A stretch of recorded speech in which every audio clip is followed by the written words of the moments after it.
Introduction. Facebook is a massive traffic monster.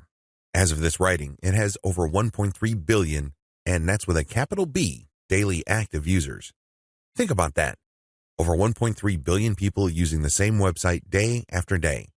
On top of this, it continues to grow. Also, when people are on Facebook, they pretty much stay there, and they view page after page of content. In fact, on a month-to-month basis, as of 2017, Facebook has slightly over 2 billion monthly active users. Of all Americans, 79% use Facebook at some level or another. If this wasn't impressive enough, the next platform that gets the highest percentage of American users is Instagram, which is owned by Facebook. Instagram clocks in at 32% of American usage. Among U.S. residents, 53% reportedly use Facebook several times a day. In terms of the world's total population, more than 22% of people on the planet use Facebook with some level of frequency. The point is, Facebook is a massive traffic monster. You really can't afford to miss out on Facebook and its marketing potential. If this wasn't impressive enough, wait, it gets even more mind-blowing. Once people log into Facebook, the system basically keeps tight surveillance on them. And the crazy thing is that this is all done with their permission. When you sign up for Facebook, there is a user license agreement that you must consent to. Unless you read the fine print, you wouldn't become fully aware that once you sign in, every like, comment, share, as well as pages that you liked and even ads that you clicked will be monitored by Facebook. It's as if by watching your behavior, Facebook can make educated guesses as to what your interests are and can then show you advertising that fits those interests. Sounds pretty fair, right? Well, this extends across the board. That's right. Every group you join, as well as interactions on Messenger, are monitored, tracked, and targeted by Facebook. This is not lightweight targeting, mind you. When it comes to fine laser targeting of demographic groups based on individual user behavior, nothing even comes close to Facebook. As awesome as these traffic statistics, advertising technologies, and promotion potential may be, I've got some bad news to report. Too many businesses still fail to fully leverage Facebook. This training teaches you the best ways to promote on Facebook. It also gives you step-by-step instructions so you can engage in Facebook marketing with a higher than average chance of success. Conclusion. Facebook marketing is a lot of fun because there are a lot of things to discover, but it can also get very expensive if you don't know what you're doing. Follow the 8 proven promotion methods covered in this training so you can start your Facebook promotion campaign on a solid path to success. 10 common Facebook marketing mistakes. There are very common marketing mistakes that even promotion veterans commit on Facebook. It seems like even the very best of us are not immune to these common mistakes. It's a good idea if you want to save a lot of time, effort, and money at this point to become aware of these mistakes. This will decrease the likelihood that you will probably commit these same errors. Starting off paid campaigns with a bang. Do not start off your paid campaigns with a bang. Start with a free campaign first. Build your audience organically. Get some consumer intelligence. Then you should have the information you need to put together an experimental paid marketing campaign. Start low and slow. The worst thing you can do is to jump in with a massive budget and absolutely no clue. Starting a paid campaign with an immature page. If your page is very new or there's really not that much engagement yet, you might want to hold off on a paid campaign. You simply don't have enough target audience profiling information to base a successful paid campaign on. Using mass content posters with discovery tools. Many marketers use some sort of one-size-fits-all mass promotions tool for Facebook. They would discover all sorts of Facebook groups and pages, and then they would use this tool to spam those areas. Don't do that. You're not doing your brand any favors when you do that. All you're really doing is you're spamming. It's only a matter of time until you get banned. Promoting direct affiliate links or direct sales page links. There's an old saying, you can lead a horse to water, but you can't make it drink. By the same token, you can get a lot of people on Facebook to click on your links, but don't expect them to convert once they go to that affiliate sales page or your own direct sales page. Why won't people buy? After all, they did click on your ad, right? Answer, they haven't been properly qualified. In many cases, they click out of curiosity. Maybe they clicked by mistake. Whatever the case, you still did not get a sale. Posting direct links is not the way to go. You have to build confidence. you have to build trust first. Pulling random content and curating them based solely on keywords. You can't be lazy and just set Facebook publication tools up to just pull any and all content from Facebook that has something to do with your keywords and then just blast them out. You're just spamming when you do that. You have to be very deliberate and careful regarding the kind of content, whether curated or not, that you will associate with your brand. Rotating and republishing the same content over and over again. Have you ever gone to a Facebook page and it seems like all the content got reposted over and over again within the same day? The idea behind this practice is that the more Facebook audience members see the content, the more likely they will click through. It looks like you're just spamming your page fans over and over again. Don't be surprised if they unlike your page. Wholesale optimization of ads. Another common rookie mistake on Facebook involves paid ads. If you notice that one of your ads is simply not performing, it's very tempting to just come up with a brand new ad by completely replacing the ad with something that looks totally different. When you do this, you really don't know which part of the new ad is succeeding or failing. You're basically taking shots in the dark. If your ad's performance improves, you don't know what caused the improvement. You have to have some sort of strategy or method that will enable you to track where the improvement in your click-through and, ultimately, your conversion rates are coming from. Simply swapping out ads in total or in whole doesn't really give you the data that you need to make effective decisions. Copy and paste competitor ad strategy. Some marketers are so lazy that they would just look at their competitors and essentially just copy their ads. Of course, they're not going to copy word for word, but they still end up failing. How come? Well, your competitors spent a tremendous amount of money optimizing the ads that they're showing. Their ads work. However, you won't get a competitive advantage if you copy them wholesale. You can't just copy somebody's ad without knowing what you're doing. Indeed, only a certain portion of your competitors' ads truly deliver results. If you don't know what you're doing, you don't know what portion that is, so you're basically taking a wild stab at your ad's design. You may be saying the wrong things at the right time, or you're saying the right things to the wrong people. You end up failing. Quitting paid marketing too early. Many rookie Facebook marketers have a one-time, big-time mindset. They've heard of how awesome Facebook traffic is, so they put together some hard-earned, precious capital to run an ad campaign. If the campaign doesn't work out according to their expectations, they're too quick to pull the plug and quit FB ads altogether. Just because things aren't working out, it doesn't mean that you have to pull the plug on the whole thing.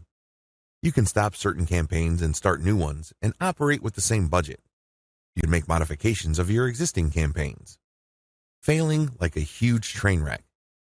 Have you ever seen a slow-motion train wreck? It's quite sad because it's all too predictable, but you can't turn your head and look the other way. You want to know what's coming next. You know, at the back of your head, what exactly is going to happen, but it's so slow, so massive, that you just can't help but look. Your Facebook marketing campaign can proceed the same way. You know that the campaign is failing, but you can't quite put your finger on the cause. So you just go through the motions like a deer with its eyes caught in the headlights. Why not choose to learn how to fail quickly? Since you're not going to make 100% of your shots, learn to live with this fact and move on. Learn to fail quickly using a tiny budget. This way, you can run many different experiments. Even though the vast majority of them are failures, that's okay. You only spend a fairly small amount of money figuring out winning ads. Please understand the nature of the 10 mistakes above. Imagine yourself being in situations where these mistakes are likely to take place. Learn how to spot them well in advance. Prepare your plan B, should you find yourself committing these mistakes. The 8 most effective ways to market on Facebook. Let's get one thing clear. There are so many ways to market on Facebook. In fact, the only limit to how you can get people to go to your website or learn about your brand or cause is limited by your imagination. As long as you can post a link to an outside site doing something on FB, that activity is a potential traffic generator. Still, regardless of the huge amount of possibilities there are to market on Facebook, 8 stand out in terms of efficiency, effectiveness, and return on investment. This is just a broad overview of what I will describe fully in this training. Facebook page marketing, Facebook group marketing, influencer page outreach, paid page boost campaigns, paid traffic campaign, paid lead generation campaign, Facebook pixel retargeting campaign, How to optimize your Facebook ad campaigns. This is a nice mix of both free and paid promotion methods on Facebook. Facebook page marketing. One of the most obvious ways to market on Facebook is to set up a fan page for your business, your brand, or your cause. Facebook actively promotes this feature of its website. What it doesn't tell you is the fact that Facebook has been actively modifying its algorithm to the point that you're going to have very popular content for you to reach most of the people who have expressed interest in whatever it is you're promoting. Put simply, not all the people who liked your page will get to see your updates. In fact, in most cases, only a small fraction of those people will get to see your updates. Sadly, Facebook is actively working to limit the free traffic exposure you would get until you can prove to it that your content is really popular with your page's fans. Here are the steps you should follow to market on Facebook. Step number 1, find your competitors on Facebook. The first thing that you need to do is to avoid reinventing the wheel. You need to avoid trying to figure things out on a completely hit or miss basis. Instead, reverse engineer your competitors. Let them do your homework for you. How? Well, find them on Facebook and learn from what they are doing. Step number 2, get the industry standard look and come up with your own take. Every niche has an industry standard in terms of social media profile, brand appearance, and content strategy. The sooner you understand this, the sooner you will be poised to achieve social media marketing success on Facebook. The longer it takes you to learn this, the longer you will struggle. Understand that your niche audience has become familiar with how certain brands or websites are positioned on social media. If they can't make heads or tails of your social media brand, they probably would not like your page. It may seem weird to them because it seems so far off from the industry standard. Your job at this step is to figure out the industry standard look, content strategy, and other elements and come up with your own take. Step number 3, reverse engineer your competitors' content strategy and curate. Lots of business owners would post hot content on their social media accounts as well as their blogs. Sadly, 9 times out of 10 that content goes nowhere. People don't click on it, share it, comment, or otherwise engage. What these publishers are doing is basically gambling their content would resonate with their audience. Don't do that. Instead, pay attention to what your competitors are doing and look for patterns. If you notice that your competitors keep sharing content regarding the same type of theme or topic, they may be onto something. They wouldn't waste all this time, effort, and energy talking about the same stuff over and over unless, of course, it connects to their audience at some level or another and produced results. Now, to verify this, look at how many times that piece of content got shared or liked. That should give you some sort of objective proof that this content actually resonates with your target audience members. When you reverse engineer your competitors, you are essentially copying their strategy to reach the same eyeballs that you're trying to reach. This also applies to content curation, where you take content that is published by other people and you promote it on your social media platform. This creates a win-win situation because you're not ripping off this content. You are copying the content's link, including a short commentary, and allowing people to click on the link. This creates a win-win situation. The publishers of this content get traffic. You get to build credibility because you're sharing information that your target audience members would actually be interested in, and this leads to the possibility that they would like your page. Once you have built up enough page likes, you can then start sharing your own content, which leads to direct traffic to your website. Step number 4, pick the best performing or most popular type of content and scale up. Post content for a few weeks. Keep publishing, and then look at the content that gets the most engagement. Which shared materials get the most likes, the most shares, the most comments? At some point, you're going to ignore other types of content and focus on the ones that perform the best. For example, if you have a Facebook page on Chihuahuas and you notice that third-party articles on Chihuahua houses get a lot of shares, likes, and comments, you might want to eliminate most other types of content and focus on Chihuahua houses because those get the most love from your audience. Step number 5, come up with your own version. Come up with your own version of winning content. For example, you know that Chihuahua houses get a lot of love and are very popular on your page. Come up with your own articles about that topic. These articles, of course, drive traffic directly to your blog or your online store. These have to be at the same level of quality as your third-party content, or better. Pay attention to how your curated popular content talks about the topic and adopt the same style but deliver something better. Maybe you should offer longer information, more up-to-date information, or blog posts that have multimedia elements like videos and graphics. Whatever you need to do, come up with content that basically blows away all the other content that you feature on your page. Step number 6, promotions, photo tagging by your users. This is a free promotion technique. Tell your page fans that you're going to give them some sort of digital freebie. Maybe it's a graphic badge. Maybe you're going to mention their name on a post. Maybe you're going to give them a free ebook or some sort of free software. Whatever the case may be, tell the people who like your page to tag their friends on photos that you're going to post. Now, these photos, of course, must draw attention to your brand, your website, or your Facebook page. You're not just having them tag a photo. This photo has to say something. It should be promotional in nature.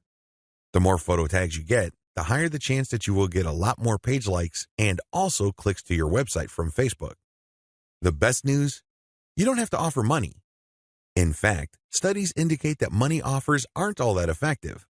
It's much better to offer some sort of specialty graphic or digital goodie like a free book or booklet, or maybe a discount code. Step number 7, promotions. Comments by your users. Use the same rules as in step 6, but instead of photo tagging, get your page fans to post comments. It would also help tremendously if the comment includes the name of the people on the commenter's friends list. I leave it up to you how to craft this, but obviously, the more tags there are in the comments, and the more engaging the comments, the more popular your posts become. Step number 8, call your users to action. If you have people who have already liked your page, post occasional reminders to them that they should invite their friends. This works because birds of a feather flock together. Seriously, the main reason why you are friends with people in the first place is because they share roughly the same set of interests as you. People who share basically the same pool of interest tend to attract each other. Take advantage of this fact by calling your page fans to action so they can invite their friends. Step number 9, use insights to promote your page. As much as possible, I would go through step 1 to step 8 and master all steps before I go ahead with step 9. With step 9, you're going to be shelling out money to promote your page. After a couple of months, you can use Facebook's very robust audience profiling system called Insights to promote your page. You will know the right demographic, and you will also know the right posts and content to promote. Step number 10, boost your most popular content. Use Facebook's lookalike audience system to find people who are not currently fans of your page. This feature in Facebook's ad system enables you to reach new audiences who share roughly the same interests as the people who have already demonstrated an interest in your page. You're basically using Facebook's very powerful interest targeting system in terms of demographics and interests to get new eyeballs to your page. This can lead to more likes, which can lead to more readers of your content. From that point, you can then run targeted ads. Facebook group marketing. One of the most powerful ways to market on Facebook is through its group feature. Considering what's been going on with Facebook's algorithm for its Facebook pages, it's a good idea to have your own Facebook group as a backup. Although Facebook has been cutting back on the organic traffic it sends Facebook pages, it's still worth it to have a page because you get audience insights from it. Another great benefit of having a page is the fact that you can copy and paste content from that page to Facebook groups. When people see your content in a group, they not only see the content, but they can also see a like button. When they click that like button, you get a new Facebook page fan. The key benefit of having a Facebook group lies in visibility. Facebook has made it clear that they are tweaking their Facebook page to reward actual engagement. Apparently, Facebook groups are not as suppressed as Facebook pages. In terms of visibility, you stand to reach more of your group members than with the page. The problem with Facebook groups. While the visibility for a lot of people is quite good for Facebook groups, it depends on activity. If the individual group member is not all that active in your group, maybe the person isn't liking or commenting, they're not going to get as many notifications on their Facebook update section than somebody who is active. This is a big drawback. The vast majority of people who would join your own Facebook group are not going to be active. They're just there to read information. They're just there to sit back and check out what you have to offer. Here's how you promote using your own FB group. Create your own groups after your pages mature. The first thing that you need to know is that you should put up your Facebook group only after your page is matured. You want to know who your audience is on Facebook. You're not going to know that until you have a page up. Pay attention to the audience insights. The data set that you would get from that analytics portion of your Facebook management dashboard will let you know who to target. Once you have enough users, and this depends on your niche, you should then put up your group. Your group must be as identical as possible to your page. If you have a logo, put the same logo there. If you have some sort of motto, put the same motto or slogan there. The key here is to use your Facebook group as an extension of the brand that you're creating with your Facebook fan page. Give your group members a reason for coming back. This, of course, means original content or freshly curated content that you don't show on your Facebook fan page. You have to give people a reason for following you on as many different places on Facebook as possible. This, of course, boils down to premium content. Market to other groups. This is the most important part of Facebook group marketing, because if you were to just build your own group as a supplemental source of traffic for your page, you're probably not going to grow all that much. You have to go to other groups which have already done a good job attracting the eyeballs that you want to attract. There has to be a tight fit between these groups and your niche. Go to those places and become a credible poster. This means that you should refrain from just dumping the same content that you have on your page to these groups. Invest time in them to become a local expert or a credible authority. It doesn't take much. If you're the first person to always comment and your comments are always insightful or bring new information to the table, people sit up and pay attention. People can see that you are an asset to the community, and they are more likely to give you the benefit of the doubt when you share content that obviously comes from your page. Once you have established credibility, share your own page content. As I've mentioned above, these posts not only have content and your brand, but also a like button. This is a great way of getting page fans. Always engage. When people comment on what you post, reply. They might be haters, they might be critics, but it doesn't matter, reply anyway. This conditions the mind of your readers that you are approachable, accessible, and you actually want to help people out. If you just drop a link and take off immediately, you're a spammer. You're not a community member. You're obviously not somebody who's there to add to people's knowledge and bring value to their lives. My most important tip: after sharing high-quality third-party content that you do not share on your page in groups, pay close attention to your page's audience insight. Find your most popular piece of content. Look for third-party content that is similar to that and see if you get a lot of positive engagement when you share that material. If this pans out, then use content from your site that fits the same themes as the tried and proven popular content on the Facebook groups that you're in, and use those to get page likes. Influencer page outreach. Influencer page outreach really boils down to creating allies. In your niche, you are sure to have competitors. However, some of these competitors are open to cooperating with you. Many will not give you the time of day, but there are few who would see the strategic advantage of partnering up instead of competing. There are also other people on Facebook who have pages and who are not competitors with you. They may even have a lot of fans. Here's how you build alliances with influence leaders on FB. Step number 1, find competitors. The first thing that you need to do is look at your notes when you reverse engineered your competitors. These people are in the same niche as you. After all, you study them to get to the industry standard content strategy as well as page layout and design for your own Facebook page. Next, you should look for non-competitors who specialize in your niche. There should be quite a few of these.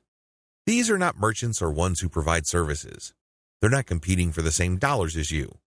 Instead, they cater to the same audience as you. Try to find as many of these as possible. Step number 2, pay your dues by engaging. I know at this point it's very tempting to just go to a competitor's page and post a comment on one of their posts. In the comment, you're dropping a link to your page or to your website.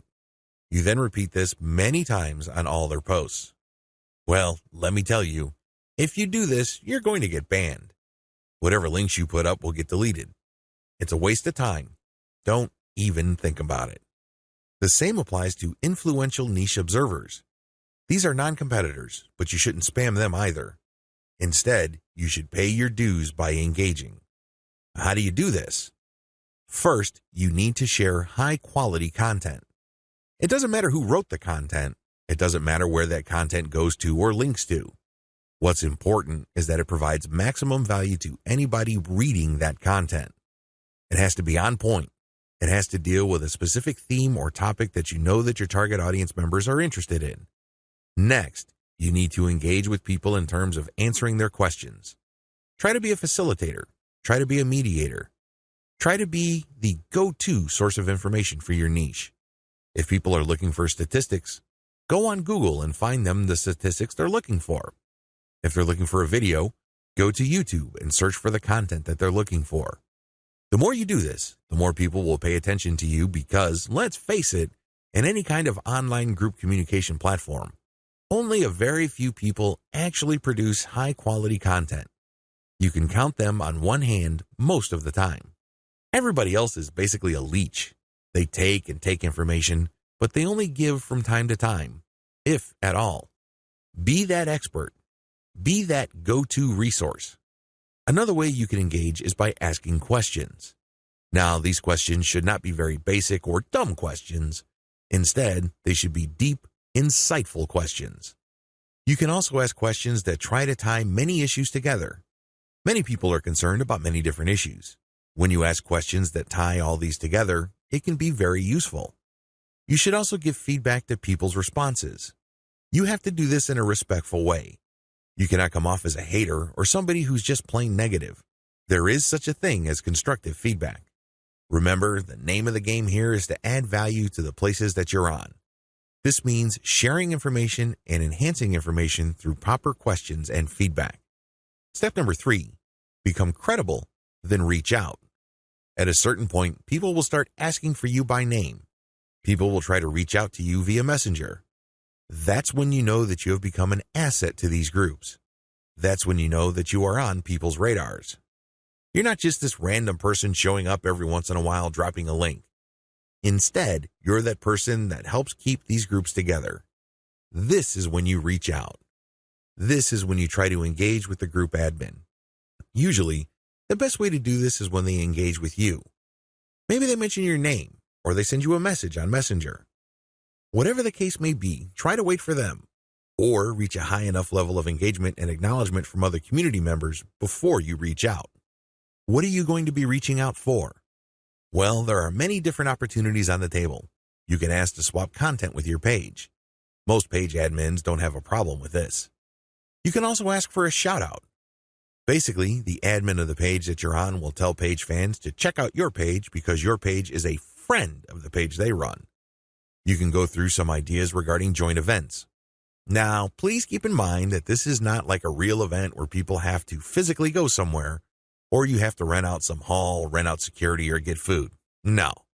This is an online event. Maybe a seminar, a live Facebook session conducted from 2 locations, or it can be an interview. Another opportunity on the table is, of course, guest blogging.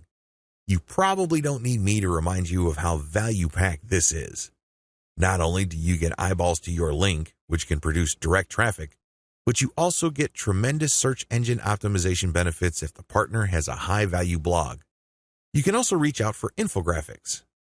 This means you create an infographic and you get the admin to post the infographic on their blog with a link back to you. Again, this boosts your SEO chances. Finally, you can collaborate on content. This is custom content intended for both your audiences. Regardless of how you cut it, influencer page outreach is a very powerful way to market on Facebook for absolutely free. Seriously, your only investment is your time. And what makes it so awesome is the fact that you are leveraging the hard-won credibility and authority of your partner. They've been there before. They put in the work and the time to develop a rapport and a solid brand with the people that follow them. When they give you a shout-out or they feature your content, or they co-host an event with you, they lend you some of their fame, which makes you credible. You're no longer some random stranger who came out of nowhere. Instead, people get this idea in their minds that if somebody they respect and admire recommends a new person, then I'll give that new person a shot. Maybe that new person is worthy of my admiration and respect. Building alliances with influential niche players is definitely worth doing. But please keep in mind that it does take time. However, if you are passionate about your niche and you view your Facebook marketing business as a real business, then this should not be a problem for you. Paid Page Boost Campaign. Another way you can get a lot of traffic from Facebook is by using a paid page boost. Basically, you are paying for the promotion of your page. This is different from a page post boost. You're not promoting the content of your page, you're promoting the page itself. This is a great way to get page likes and to broaden the statistical demographics of your page. Why is this important?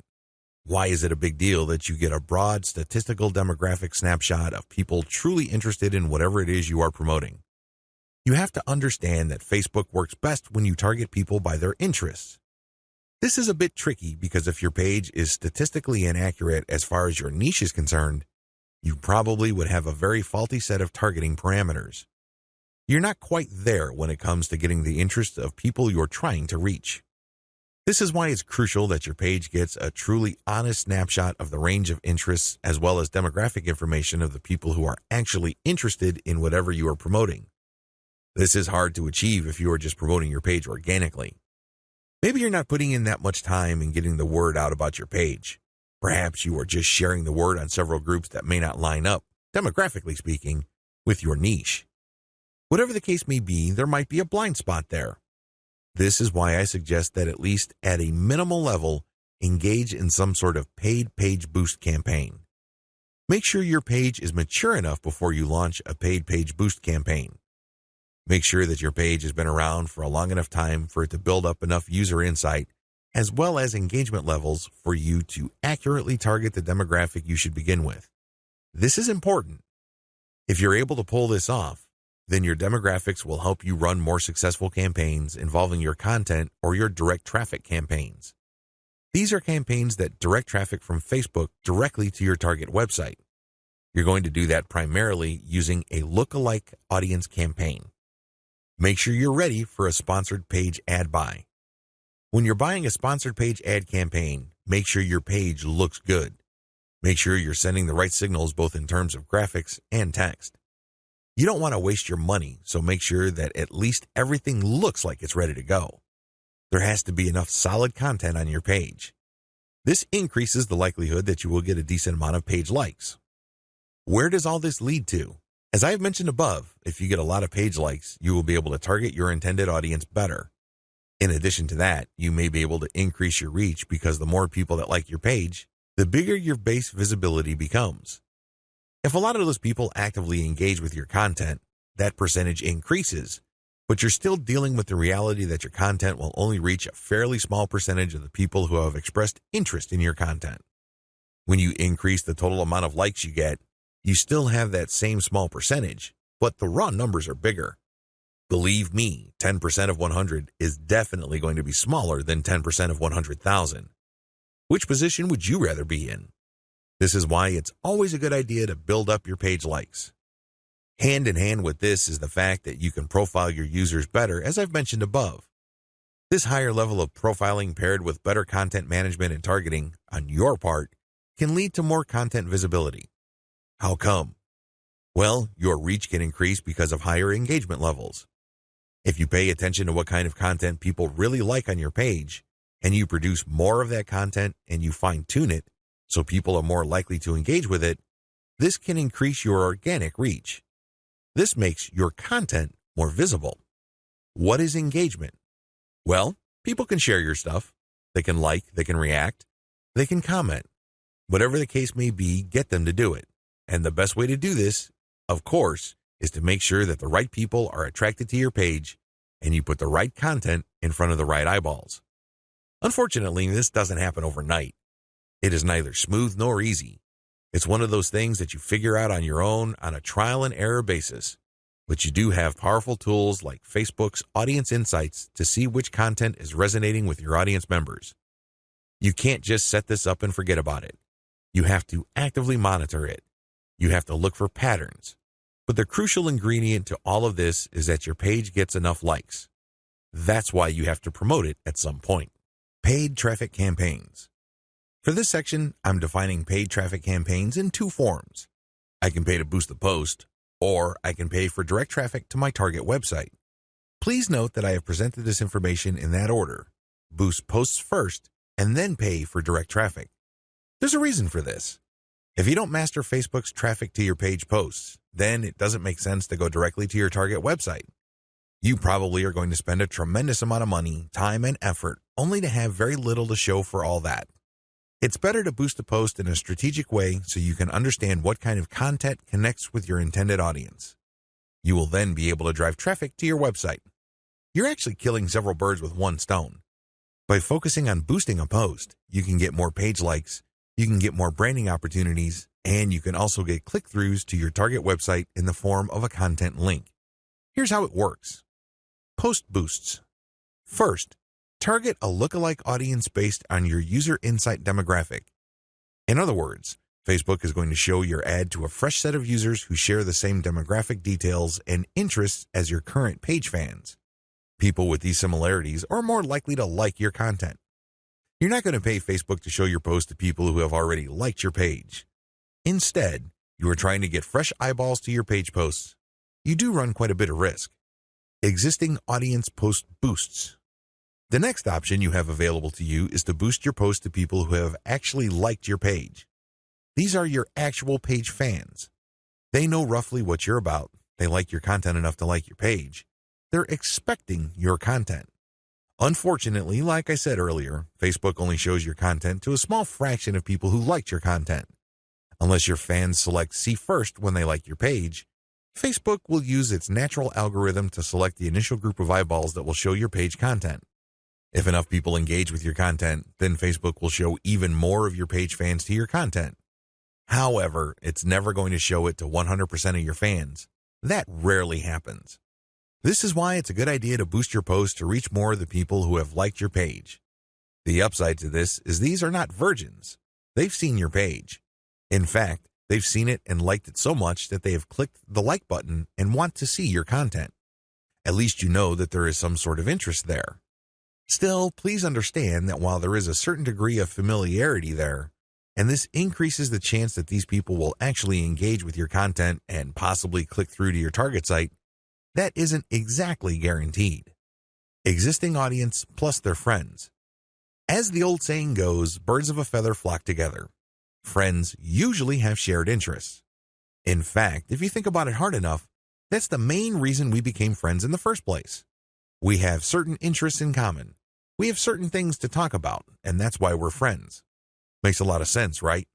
Well, you can apply that to Facebook marketing as well, because this can produce a tremendous amount of marketing opportunities. Since your page fans also have friends on Facebook, you can buy a post boost that shows your ad not only to your fans, but to their friends as well. This is my favorite when it comes to post boosts because it is a cheap way of getting clicks to your target site. You reach a much wider audience. Please understand that if your page has a fairly small number of likes, even if you boost post after post, you only have a small base to work with. Now, if you expand that base by including your existing audience plus their friends, you have a lot more people to work with. You are operating with some level of confidence because you know that friends usually have shared interests. This translates to possibly cheap clicks to your target site. The best way to do this is to post a link directly to your content or to your promotional page on your website with some content. This way, when someone clicks through, they go straight to your website. They can read your commentary and some preview text, but the text should call them to action. This is the cleanest way to get direct traffic cheaply using post boosts targeting your existing audience and their friends. Direct traffic to your target site. The next option is to promote a target URL directly. It doesn't show a post from your page. It just goes directly to your target website paired with a picture. This is the direct traffic option on Facebook. To become successful with this, you have to use the lookalike audience based on your engaged users' insight data. In other words, your Facebook page should be mature enough for you to get solid consumer intelligence that you can then use to target potentially interested audiences on Facebook. That's the best way to do this. There are other ways. You can run raw targeting. Basically, you're not relying on user insight. Instead, you're just looking for an age range and a geographic location. You're also using gender. In certain situations, this may pay off.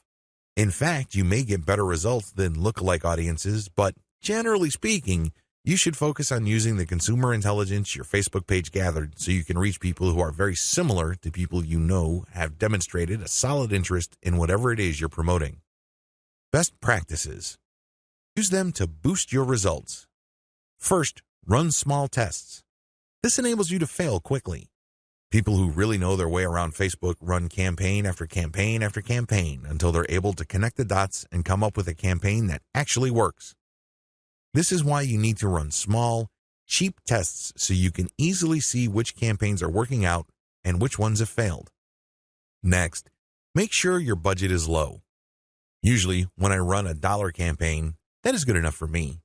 $1 a day for 7 days a week, that is good enough for me to see if an ad has potential. So, I would run several ads. We're talking about $70 for 10 ads running at the same time. Third, focus on what works. Let me tell you, when you run many small tests, the winners stand out. Either they get clicks or not. That's the bottom line. However, at this stage, you're not just looking for clicks. You're not just looking for an ad campaign that gets a lot of attention. Instead, you're also going to look for an ad campaign that actually delivers conversions. You're going to have to set up your Facebook pixel to your target website so you can track whether traffic from Facebook went all the way through. I'm not just talking about traffic produced when people click on your link and they go to a content page and they leave. That's worthless. That's not going to help you. That traffic has to go to the content page, go to the sales page, and eventually make it to the shopping cart. That's when you know your campaign actually has traction. Focus on what works. Focus on what gets a high click-through rate paired with a conversion rate. However, to get there, you're going to have to burn through many ads. This is not going to jump out at you. It's not going to be obvious. It's not going to be easy. Once you have identified that ad and you've fine-tuned it, then scale it up. That's how this works. Basically, you focus on what works and then pour real money into it. Paid lead generation campaigns. Did you know that on Facebook you can collect email? That's right, you can collect leads. It's pretty straightforward.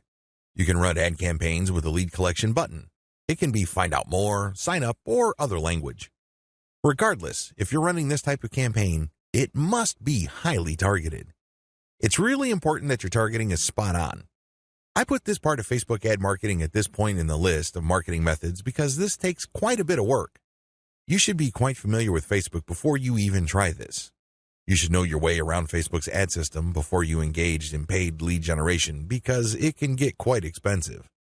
If your ad doesn't get many clicks or it's super finely targeted, you don't really have that many people to work with, and this can drive up your costs. You have to know how to optimize your ad campaigns on Facebook for this to make sense. You can optimize on many levels. There are 3 levels you can optimize. Level 1, you can tweak the freebie you're giving away. This is the free stuff that you're giving away, so people are motivated to enter their email address into your form. Maybe you're giving away free membership access.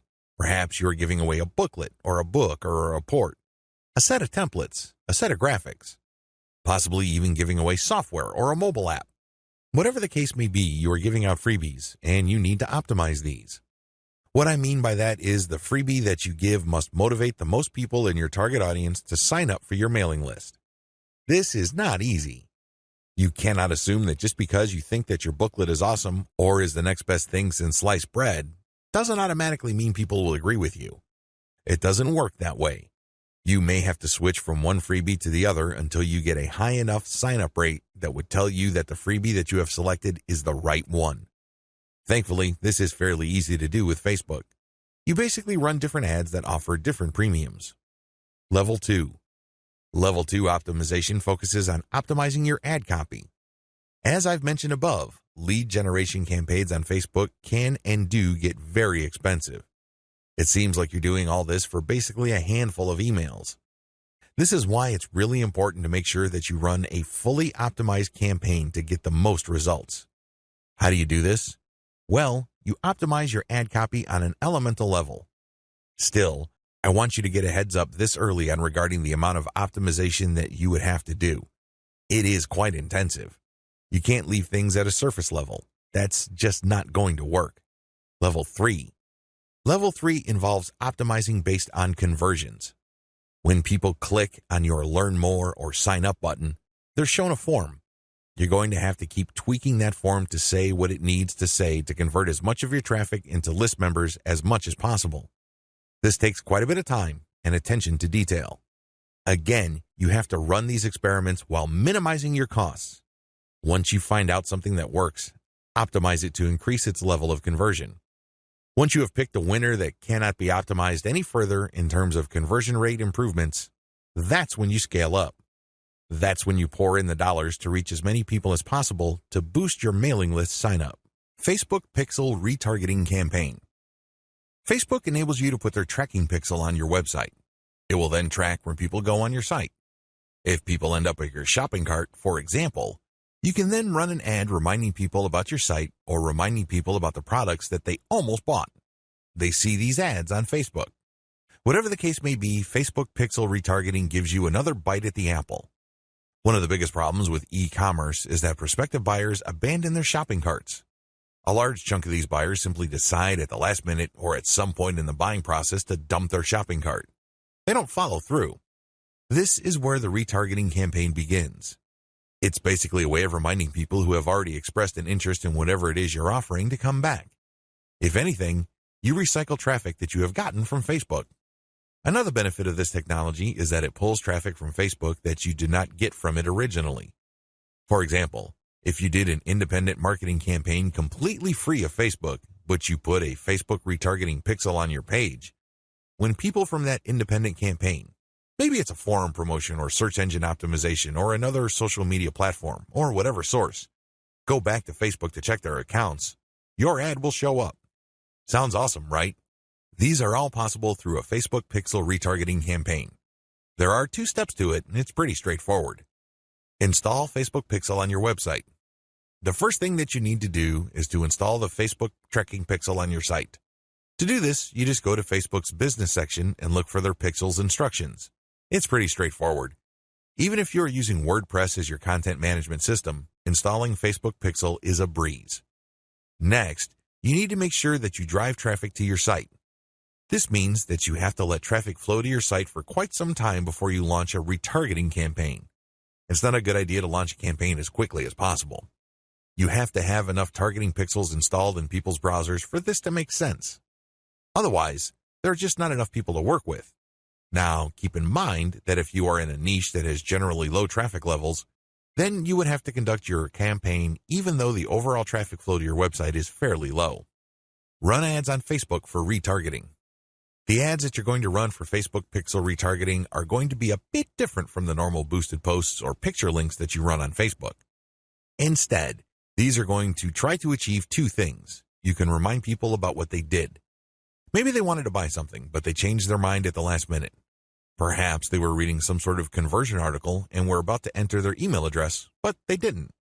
Whatever the case may be, you're reminding them to come back to what they were doing before. The other thing that you can do with your Facebook Pixel retargeting campaign is to pull people deeper into your website. Usually, a website is composed of 2 parts. The first layer is the content layer, meaning you're trying to get people to know about the problem, like your particular solution, and eventually trust the solution enough so they can buy. The other part, of course, is pretty straightforward. It's all about buying. But there's a complication. A lot of people would go through the content layers, but they never make it through to the actual buying part. They never make it to your conversion page. This is where retargeting ads that pull people deeper into your website makes a lot of sense. For whatever reason, somebody reading an article on your site decides to close the window and get out of your site. You can run ads that tell them about content, but another piece of content that is related to what they were reading before. This pushes them further down the conversion funnel. Alternatively, you can run an ad that promotes your conversion page. Basically, what you're saying to the prospect is you've figured out what my website is about, and you have a clear understanding of what I have to offer. Maximizing your results from Facebook Pixel retargeting. I suggest that if you want to maximize the results you get from retargeting, promote your squeeze page. That's right. Promote the page that recruits people to your mailing list. Usually there's some sort of freebie.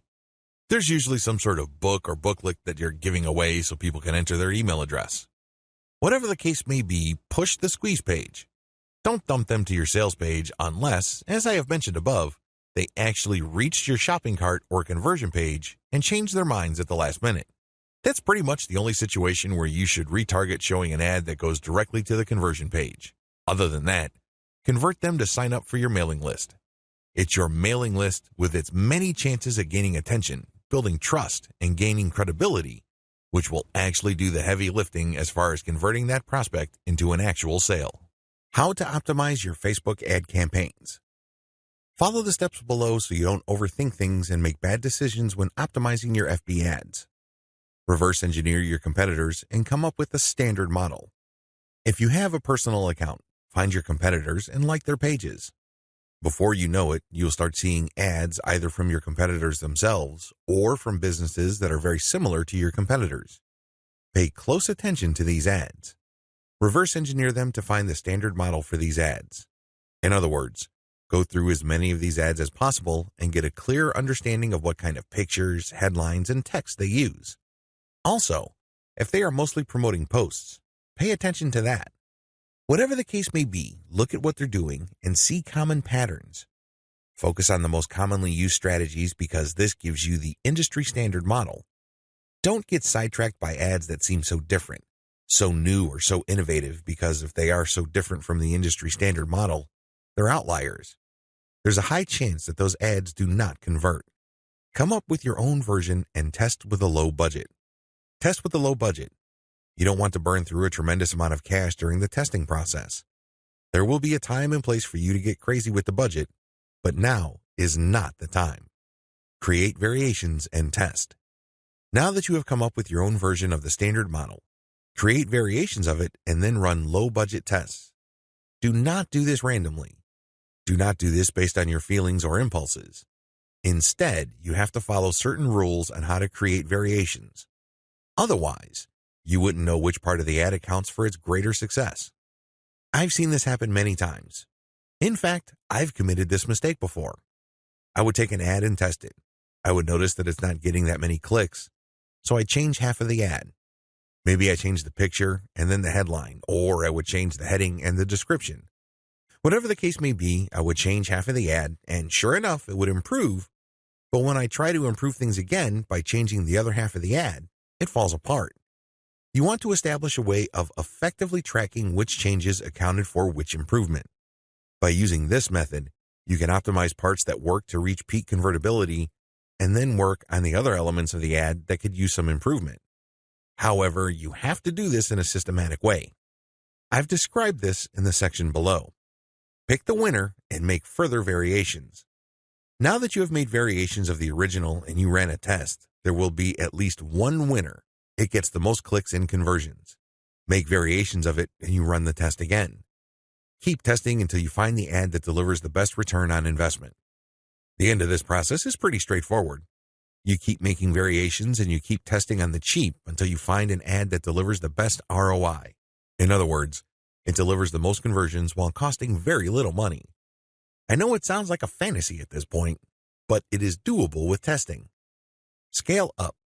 Increase your ad budget to your winning ad to pump a massive amount of traffic to it. You should only do this when you are dead sure that you have a winning ad on your hands. In other words, you have tested it rigorously and have optimized it to the point that it cannot improve its conversion rate any further. That's when it's ready to go big time. Make sure you optimize on an elemental level. The big problem with the ad optimization method I described above is how do you know which part of the ad to change up? How do you know which part of the ad to optimize? Wholesale variations do not work. You can't just take an ad, see that it doesn't work, replace it with a completely different ad, see that it doesn't work, and then repeat that process. Even if you're spending very little money, it still burns a tremendous amount of time, effort, and opportunities. You need to have a better way to turbocharge your results. Vary on an element-by-element basis. I would take an ad, and I would restrict my optimization to a specific element of that ad. Every ad actually has many elements. There is the graphics, the heading, the description, the link. I would start with one element, and I will come up with different versions. The most obvious part is the picture. So I'd play around with the different pictures and see which gets the most clicks. I would then come up with a variation of that picture and see if I can improve my click-through rate. Again, I'm spending very little money here. I just want to see an improvement in click-through rate for that element that I'm varying. Once I have reached a plateau and I can't improve any more on that element, I would then switch to another element. For example, if I'm running a campaign for dog food and I notice that my best performing picture after a series of variations is a picture of a chihuahua that seems to be smiling, I will keep that picture, but then I will then switch to the next element of the ad which is the headline. I would then keep varying the headline to see if I can improve the conversion rate of that ad. Once I've reached the ceiling or a plateau for improvements in conversions due to headline changes, I then move to the description. Do you see how this works? You know that you have to vary an element if you keep picking the winning variation. You do this with small tests until the whole ad is optimized. After all elements have been optimized, scale up your ad buy. Once I've gotten an ad that converts much better than its original form, and I've gone through all the elements, now is the time to scale up. This is where I pour quite a large amount of cash into my Facebook ad campaign to boost traffic.